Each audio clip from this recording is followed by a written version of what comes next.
Coach, I got to ask you, too. What's in the Kool-Aid around here at UCCS? Because you're obviously off to a good start, but everybody on campus, all the teams are doing well. What's happened? Because a few years ago, it wasn't the case. Oh, a few years ago, this place was... We met with the new volleyball coach last night, and we were talking...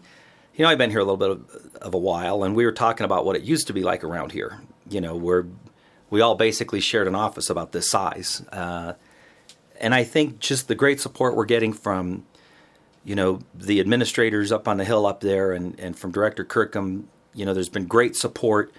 I think the coaches are working really, really hard. We all want to win. Everybody wants to win, but I think we have the resources to do it. There's always, you also have to have a little luck. You have to have luck.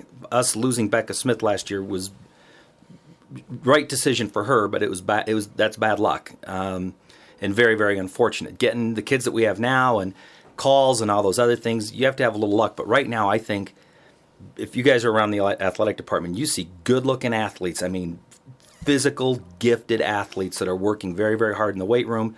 The coaches are doing a great job with them. Everybody's just working really, really hard. When you see the way the women's soccer team got out, the men's soccer team, everybody wants to sort of... There's definitely competition in between the teams around here, too. A little one-upmanship there. I mean, do you guys sit around and go, look what Lassiter's doing over there. Team's off to the best start. I don't think there's any question. I think, and it's all these athletes know each other. They want to, when women's soccer, when Nicole got out to a great start, I think everybody's like, okay, we want to do that too. Everybody wants to one-up everybody. We're all pulling for each other, for no doubt. Everybody's pulling for each other, but there's definitely some competition in between. All these kids know each other. I mean, everybody knows the athletes, and everybody wants to do well. And everybody sees what the other teams are doing, like, Lauren getting Player of the Week this week, which is awesome. Our kids know that. They're like, when are we going to get one? So it's a great competitive spirit within the program, but everybody's pulling for each other. And, it starts with our director who's encouraging everybody, let's go out and win, and it's a mindset. When I first got here, fellas, it was... Teams used to come up here, and they weren't even worried about playing UCCS. They were worried about where we getting dinner when we get back in the bus. No, we were not competitive. We were terrible. And now through the help of the administrators and just getting better athletes and really, really working hard, I think all of our programs are doing well. And also the facilities have gotten markedly better.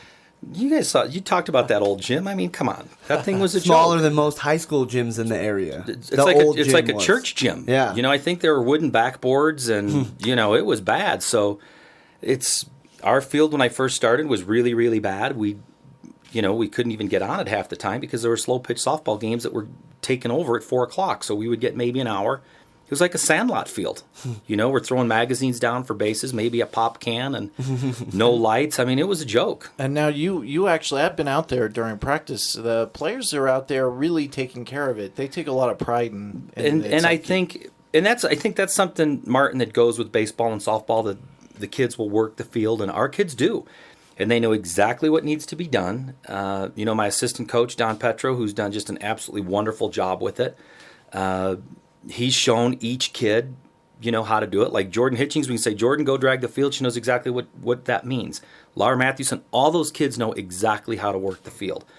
So they do a great job, and there is a lot of pride in it. And when we go to other places, they'll say, oh, they didn't do their field right. So that's part of building your program. It's just the way it is. Well, Coach, before we get you out of here from the Lions Den, we got to ask a couple questions about... Because you seem so comfortable and so confident on the microphone. Yeah. And so we know... In front of crowds. Oh, you seem to be a natural talker. Here we go. We know prior to being a Mountain Lion head coach that you have experience in front of a microphone. Would you tell the millions and millions of listening Lions out there, what is your expertise? Because I know you went to college as well, and you got a degree in what? Okay, now here's a funny story. Sean Payton, head coach of the New Orleans Saints, he and I went to the same college at the same time with the same major. Both speech communication majors at Eastern Illinois University. Sean Payton and I were there at the same time. So I was a speech major there and worked at a local TV station for a short period, and which was a lot of fun. I mean, but I know you guys. This is nice and easy, and you've made it very, very comfortable. But I've had a little bit of experience Yeah, and coaching, you're always out in front of people anyway. So, and we're talking about a sport that I love, and the athletic program, it makes it really, really easy. But yeah, I've had a little experience doing this, and this is. I mean, you got donuts in here. I mean, you got this place rolling. This That's is pretty right. cool. So, if people are listening, potential guests, players, and coaches, we take care of our guests here. So, Oh, right. it's top notch. that's right. In our closet here in the Roar office. Yeah. Well, you could use a coat of paint maybe, but Yeah. other than that, it looks pretty Looks good, right? Yeah. Well, Coach, we definitely appreciate you stopping by here on the Lions Den. Wish you the best of luck this weekend. I'll be there cheering for you. I don't know how much more exciting it can be than watching softball in Las Vegas. So I'll be there cheering It's as loud gonna as be I can. Well, I hope so. I think we're gonna have, like I said, I think we're gonna have a great crowd. Our parents, a lot of parents are gonna travel out, and Just do me one favor, Coach, when you're out there. Make sure that with MJ it doesn't turn into The Hangover, into that movie. I mean, we'd like him to come back here. Make sure he gets on the bus. Yeah, so Okay. if you don't hear me next week on the Lions Den, I had way more fun in Vegas than I was supposed to. If you don't see him, you better check the roof. Okay. Roof of the hotel. that's good advice. We will. I'll put that in the vault. I think Yes. that's pretty good. I didn't know, MJ, that you had that other side. Well, a lot. What happens in Vegas stays in Vegas. We'll just say that. Well, we'll see. But the wins are coming home. That's what I'll say. We're going up there. The wins are coming home. Well, I hope you're right. I That's think right. we're excited, and our kids. We have great leadership and great seniors from Laura and all those kids, and Landry and Aaron and all those. I mean, they just do a great job. They know what we want to do out there. They've made this the easiest it's ever been for the coaching staff. The easiest, because those guys are just taking control and running with it. So Makes your life a little easier, huh? way easier. Well- It's a great group of kids. Well, and when you come out of the opening weekend unbeaten, 4-0-1, that's got to make life a little more enjoyable too. Like I said earlier, I'd rather be on that side than on the other side. Absolutely, Coach. Well, hopefully, in a week from now, we're going to be talking about how you're still on that side of things and things are off to the best start Don't still. forget, you came on the show. You're getting a bump. That's The right. Lions Oh, Den yeah. bump. Yeah, we got to mention the Lions Den bump for all of our guests. You're about to experience, as good as you think you've played already, everybody Yeah. who comes on the Lions Den gets the Lions Den I'll tell bump. you what, you may have 3 or 4 players hitting for the cycle after. What's the bump? after this They're all interview. going to hit for the cycle next week. You get the karma. The Oh, Lions okay, Den gotcha. karma here. It's Oh, okay. Lions Den karma. And if it Perfect, doesn't we'll take happen, it's not because of the show. It's something else. Well, cool. Well, thanks, fellas. Yeah, All there's right. something else in the air if you don't get the wins. But if you do, then we say it's the Lions Den bump. Okay, cool. That's Thank right. you. But thanks, Coach, for stopping All by. right, and thanks we'll for see you having next me. time. You bet. Okay, thanks. Welcome back, ladies and gentlemen. Once again, you're tuned in to the Lions Den, the official source for UCCS Sports. Martin, that's why I ask you why we're the official source for UCCS Sports. I already know the answer, but it's because we get guests like the head coach of the UCCS softball team, Scott Peterson. And last week, we get the chancellor of UCCS, Dr. Pamela Shockley-Zalabach, who we have to give a special thank you to both of those guests who stopped by and talked sports with us. And that's why we're the official source, though, Martin. Yeah, well, even it makes our job easier when we have someone like that on our show. Coach Peterson is a natural behind the mic. And you know what else, Martin, that makes us the official source? Is when we come back on the air and I get text messages from our sports information director, Jared Werner, who tells me that we have another player of the week. Head coach Scott Peterson mentioned Lauren Wolfinger got the RMAC Offensive Player of the Week for basketball. Looks like the RMAC has appreciated the stellar play of Jessica Belsterling to start off this season. Belsterling has 8 RBIs in the first 5 games, and she has been named the RMAC Offensive Player of the Week. You know, I don't think of it as like a competition right now with this team, at least. With the rest of the RMAC, it's like who's gonna win it from the softball team at UCCS? Because if you look up and down the stats, I mean, Every you had week so we could many have a players. different one. I mean, just there were so many good ones. You had Becca. Becca Smith. Becca Smith, Becca Needler, also a couple Beccas on the team. One pitching, one hitting, but both doing really well. Yeah. And I got to tell you, I'm actually a little surprised that Becca Smith didn't get the pitcher of the week. She has 15 more strikeouts than the runner-up in the RMAC. She has 28 strikeouts. Number 2 in the RMAC has 13. So that's a big difference there. And she had a lights-out game to start the season, but Coach Peterson talked all about that. We got to move on to basketball right now, Martin, because we had blackout night over the weekend, and that was Friday night, and that was a huge event for UCCS sports. And you could tell that the teams, both the men's and the women's team, fed off of that energy because the Gallagher Event Center was as loud as I have ever heard it. Those Mountain Lions in there were roaring all night long, and the teams played as well as they may have ever played all season long. Yes, and I mean, you want to hear something. I think the thing that stood out to me the most was when we had to hit free throws at the end of the men's game. I have the never crowd seen was more so clutch loud, free throws. and then when they went to shoot those free throws, You could hear a pin drop. Yeah, it was dead silence. Yeah, well, we got to set up that scene a little bit. First of all, we got to say that the women's basketball team, they came out, they dominated. They got a 21-point lead in that game, and that's what they won by. 21 points against Western New Mexico. That was a huge win for the UCCS women's team. They dominated, Martin. They're off and rolling. That gave them their 14-4 record for the first time ever. They played phenomenally in that game.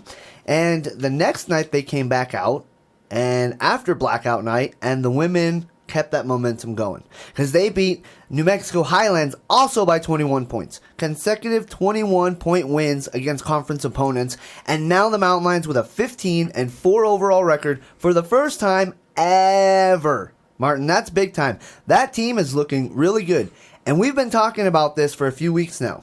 How if we go on this run, we get these 2 wins, followed by the wins last weekend, this sets up a battle of the immovable object, meeting the unstoppable force as UCCS takes on CSU Pueblo again this weekend.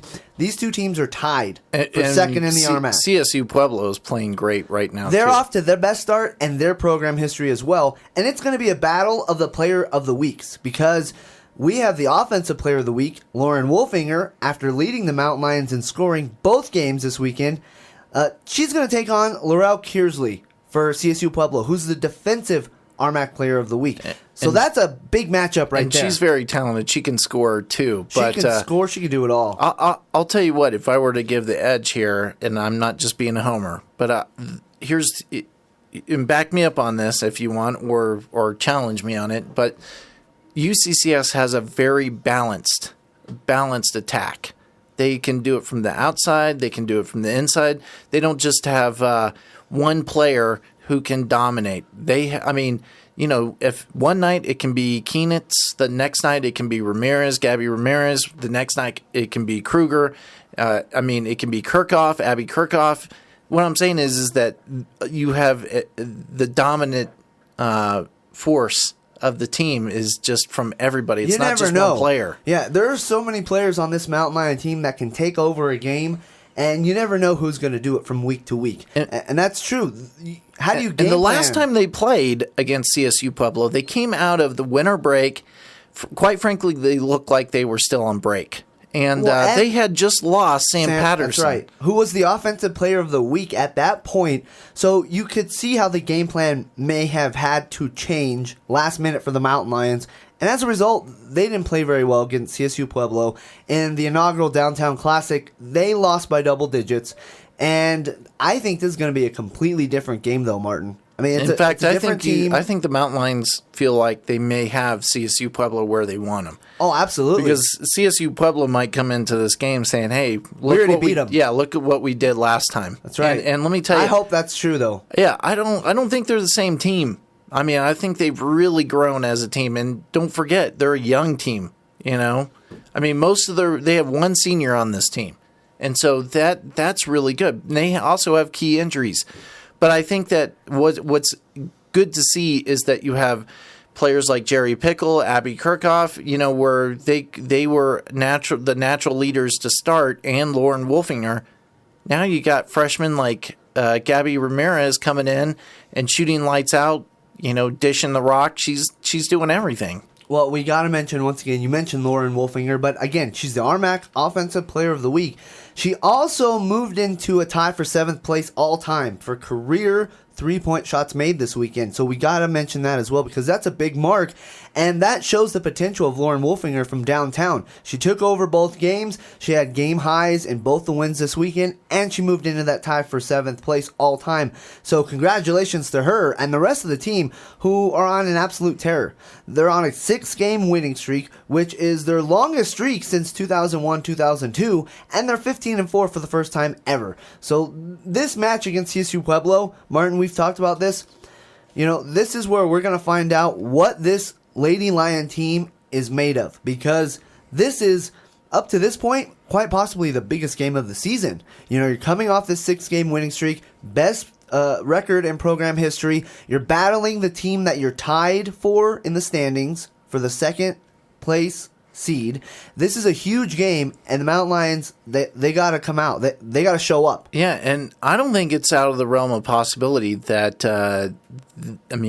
this could be on the road to maybe securing a number 1. Say if, you know what, Martin? Say if certain teams fall they like definitely last could. week. That's right. The Mountain Lions, with a tough loss a few weeks ago to Colorado Mesa, who was the number 4 team in all the nation, the number 1 team in the RMAC, undefeated. They went down this past weekend to Colorado Christian. A Colorado Christian team, mind you, that UCCS dominated just a week prior. So we already see this set up for the Mountain Lions can go on a run. And if they can get some help with those Mavericks losing from Mesa, you never know. UCCS could jump right into that number 1 seed. But it's got to start this weekend against CSU Pueblo. The men also in action against CSU Pueblo. Against a pretty competitive CSU Pueblo men's team. Absolutely, but this men team of the UCCS side is looking really good too. They've won 2 out of their last 3 now. It could have been 3 in a row had they pulled that one out on blackout night. But Martin, I can't express to the millions of listening Lions out there how exciting that game was on Friday night. The women's game was great too, but a 21-point win, it's kind of a blowout. That's what the fans wanted to see. But at the same time, the next game with the men was so competitive, and we went into the half, and it was anybody's game. And going into that half, I witnessed one of the most extraordinary dunks I've ever seen in my life. Not just at UCCS, not in high school hoops. I'm talking of all time. I mean, this was an extraordinary dunk. It was a last-minute shot, last-second shot to try to end the half, and it didn't go in. But one Joel Crawford soared as high as I've seen any Mountain Lion jump, and he gets the rebound and dunks it home in one solid motion. I've never heard the Gallagher Event Center so loud. I got to tell you, as you were painting that picture, I could hear "I Believe I Could Fly" in the background. I think that's what Joel Crawford was thinking when he did it. He may not have even been thinking anything at all, because he had such a disregard for any other human life on the court at that moment. He just jumped as high as he could, almost out of the gym. Martin, it was unbelievable. And the crowd he'd make erupted. the real MJ, proud. I'm the real MJ. Oh, I see. Anyways, but that was so exciting to see. And then the Mountain Lions started to lose it in the second half. And all of a sudden, Western New Mexico made a run, and they were up. With a few minutes left, though, the Mountain Lions with steal after steal after steal, and they had all the momentum going their way. And then with just a couple seconds on the clock, Mountain Lions were down by 3 points. Darius Partner launches a 3. Darius Partner, a very good 3-point shooter, was a little cold that night. His shot did not go down. Derek White gets the rebound. He fakes a shot, goes up, gets the shot off, draws a foul with 2.8 seconds left in the game. He heads to the line for 3 free throw attempts. All of them were nothing but net, Martin. I have never seen 3 more clutch free throws in my life. And as loud as Gallagher was, it was even more silent when White was shooting those free throws. You could hear a pin drop in that place. Well, during the last few minutes, UCCS had to do a lot of work to catch up. They went on a 17-6 run to try and in the last few minutes of the game. And then you mentioned Derek White's 3 big free throws, which I will say probably the biggest ones during that game. But to get to that point, partner had to hit 2 big free throws of He did. his own. Those were absolutely clutch as well. And I got to tell you, it just carried over into the next night because they were lights out shooting, especially Derek White. Well, let's conclude that blackout night first, because at the end of that blackout night, Derek White draining the 3 free throws, which tied it up. That was huge. Everybody thought we were going to overtime. There's 2.8 seconds left on the clock in the game, and New Mexico, Western New Mexico has the inbound pass. They throw a Hail Mary all the way down to the other end of the court,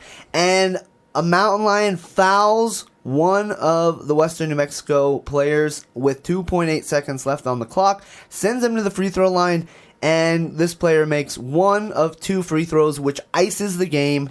And then he goes into a bit of a taunting motion to our fans, who, mind you, those fans were in a bit of an uproar all game long. They were chanting things. They were a typical athletic crowd, a typical sporting event crowd.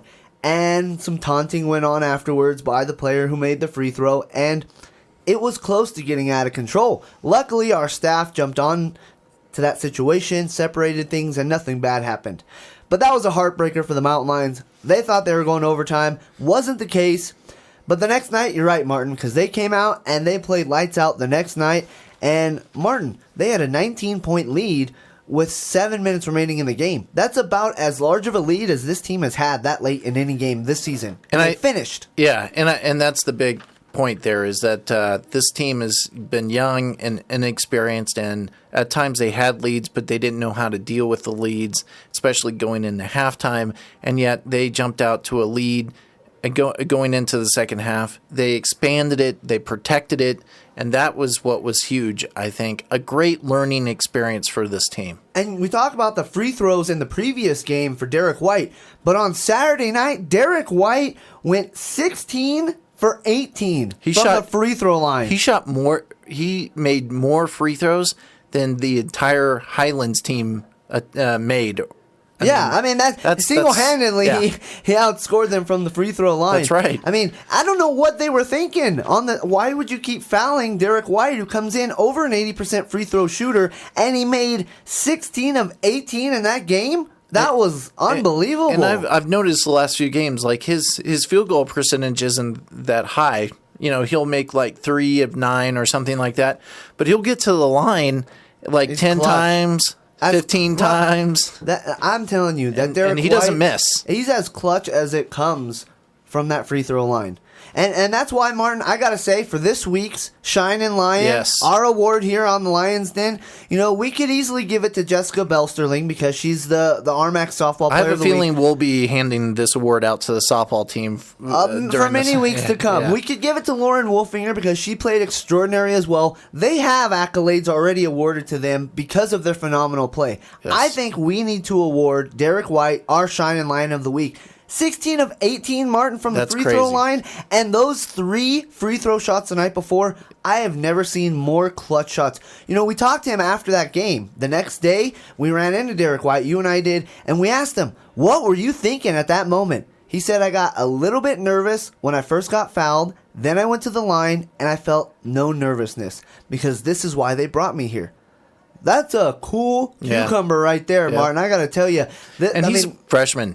Yeah, a fearless freshman. This kid's going to have a bright future here at UCCS. But both teams back in action this weekend on Saturday against CSU Pueblo. You can catch those games right here on UCCS Radio. And this is setting things up, Martin, for the final run of the regular season. Just a few games left now after this weekend. So it's crunch time. And both of these teams are in a position to make a run. The Mountain Lion men have come on strong as of late. They're only a couple games back for the 8th seed in the RMAC. They can still get into the RMAC shootout, and the women are on their way to hosting. They're trying to. I think even trying to see if they can get the top seed. But they want number 1. That's right. And you know what? Right now, it's in their grasp. And this game against Pueblo, I can't stress this enough. This is a very big game for the Lady Lions, especially to see how they match against one of those top teams. You know? Well, you said earlier in the week that great soundbite from the Vikings' old head coach They are who we thought they were, or something like that. But I guess in a sense, we'll find out what this team is really about. Yeah, that's right. Get a sense of what they'll be like heading into the postseason. Absolutely. Well, Martin, before we conclude today's show, we got to give a shout out to the head coach of the men's track team, Mark Mish, who also, he's not just a coach, Martin, he's still an active member in his sport because he went down to St. Louis, Missouri, and he participated in an event this weekend, and he finished number 16th overall and 13th in his age group. So, Mark Mish getting out there, getting things done. He's showing the track kids what it's all about. Not only am I going to coach you, I'm going to go out there and I'm going to participate in some of these events. And I'm going to show you I still got it. That's what he did. He said, I still got it. Yeah. And he did. Because that's that's right. That's a great performance by head coach Mish. So congratulations to him. In fact, you know what I'd like to see? I'd like to see all the coaches kind of go out there and race each other. Well, I think Coach Mish would have an advantage, or David Harmer, who's the ladies' coach. Yeah, but I don't know. Don't count out those soccer coaches. They run a lot. That's right. Cardio's everything to them as well. But the track and field team will be in action this Friday and Saturday in Golden, Colorado for the Colorado School of Mines Twilight Collegiate Open. So next week we will recap all of those results for you. And after that, they're going to start setting their sights on the NCAA Championship, which is March 8th and 9th. And the golf team also will be in action the beginning of March. So a lot of things beginning to happen here at UCCS. The basketball season coming to a conclusion. Also, our next week's guest. The next week's guest. Well, who knows? Let's just say we could have a very big name on this show next week. We're always striving for the biggest guests here on the Lions Den. Big name. That's right. Last week it was the Chancellor of UCCS. This week it was the winningest coach in school history. We didn't talk to Coach Peterson about that, but he has more wins than any other coach of all time here at UCCS. I think he should post that outside his little office there. Most wins ever here at UCCS. What have you done here? No big deal. Just most wins ever. But as I mentioned, the golf team will start their season on March 5th as they go down to Austin, Texas for the St. Edwards Classic. So St. Ed's. That's right. My old stomping grounds. Yeah, Martin will give some good insight into the course as we move towards that start of the golf season. And Martin, we end every week with what? What to watch for. The first thing you got to watch for is me in Vegas making a ruckus out there. But, oh, my gosh. But Friday at 3 o'clock, Martin, we're going to have the softball team in action. We're going to have that here on UCCS Radio, so that's going to be great. The next day, on Saturday, the men will be in action in CSU Pueblo, as will the women. Tip-off time for the first game at 5:30. You can catch that action on UCCS Radio as well. Track and field down in Golden. We'll keep you posted on all the results for that. And then on Sunday, another softball game that you can catch at 3 o'clock here on UCCS Radio. And you can also get updates on GoMountainLions.com, right? That's right, GoMountainLions.com, the official website for UCCS Athletics. Be sure to check us out on Facebook at the Lions Den UCCS. You can follow us on Twitter, the same name. You can like us on Facebook, stalk us in real life, whatever you want to do. We'd love to have you join the Mountain Lion team. Until next time, Martin for UCCS and for the Lions Den, I'm going to say, go Mountain Lions.